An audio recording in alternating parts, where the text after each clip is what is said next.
বনের রাজদরবার। রাজা সিংহ সিংহাসনে বসে আছেন, সামনে বাঘ, শেয়াল এবং অন্যান্য পশুরা উপস্থিত। বনের শান্তি বজায় রাখা আমার ধর্ম। বাঘ, তুমি শেয়ালের বিরুদ্ধে নালিশ করেছ, তোমার অভিযোগটা সবার সামনে বলো। মহারাজ, বিচার করুন। এই ধূর্ত শেয়াল আমার জমানো টাকা চুরি করেছে। আমি এর বিচার চাই। কি শেয়াল, তোমার বিরুদ্ধে বাঘ যে চুরির অভিযোগ আনলো তা কি সত্য? মহারাজ, এ আপনি কি বলছেন? আমার বিরুদ্ধে আনিত অভিযোগ সম্পূর্ণ মিথ্যা, বানোয়াট ও ভিত্তিহীন। আমি একজন সৎ প্রাণী। আমি এর তীব্র প্রতিবাদ জানাচ্ছি।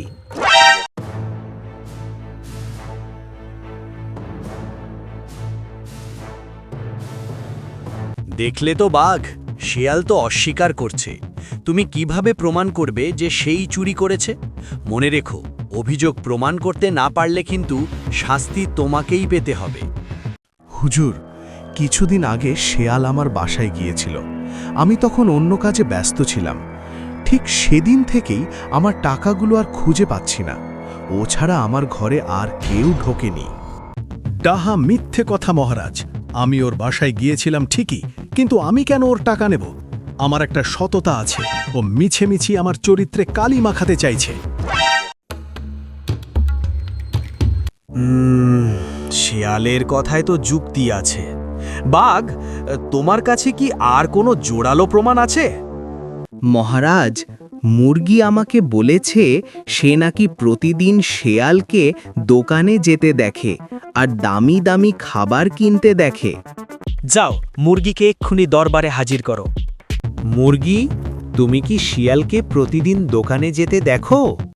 জি মহারাজ, ইদানিং প্রতিদিন সকাল বিকাল আমি হরিণের দোকানে শেয়াল ভাইকে যেতে দেখি। তিনি সেখান থেকে খুব দামি দামি সব খাবার কিনছেন।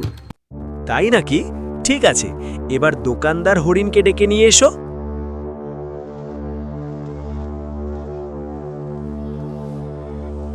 হরিণ, বলো তো শেয়াল তোমার দোকানে কেন আসে? সে কি কেনে? মহারাজ, শেয়াল ভাই ইদানিং নিয়মিত আমার দোকানে আসছেন। তিনি খুব দামি দামি খাবার কিনছেন।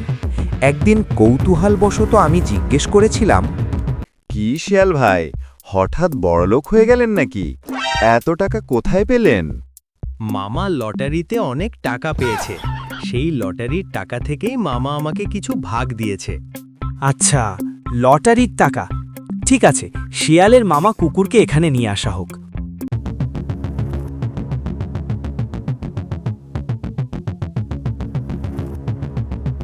কুকুর, তুমি কি সম্প্রতি কোনো লটারিতে টাকা জিতেছ? আর সেই টাকা থেকে কি তোমার ভাগ্নে শেয়ালকে কিছু দিয়েছ? এ আপনি কি বলছেন মহারাজ? আমি তো কোনো লটারি পাইনি। আর আমার ভাগ্নে শেয়াল তো একটা ফাজিল নাম্বার 1। ওরে টাকা দেওয়ার প্রশ্নই আসে না।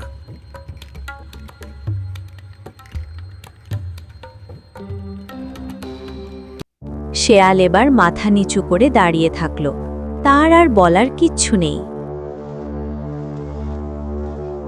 প্রমাণিত হলো যে শেয়ালই চোর। শেয়াল, তোমার প্রথম অপরাধ হলো তুমি চুরি করেছ, আর দ্বিতীয় অপরাধ হলো তুমি চুরি করে রাজার সামনে দাঁড়িয়ে মিথ্যে বলেছ। সৈন্যরা, শেয়ালের লেজ কেটে দাও। শেয়ালকে চাবুক মেরে তার লেজ কেটে দেওয়া হলো। ব্যথায় চিৎকার করতে করতে মাথা নিচু করে সে বন থেকে পালিয়ে গেল। সেই থেকে সবাই তাকে লেজ কাটা শেয়াল বলে ডাকতে লাগলো।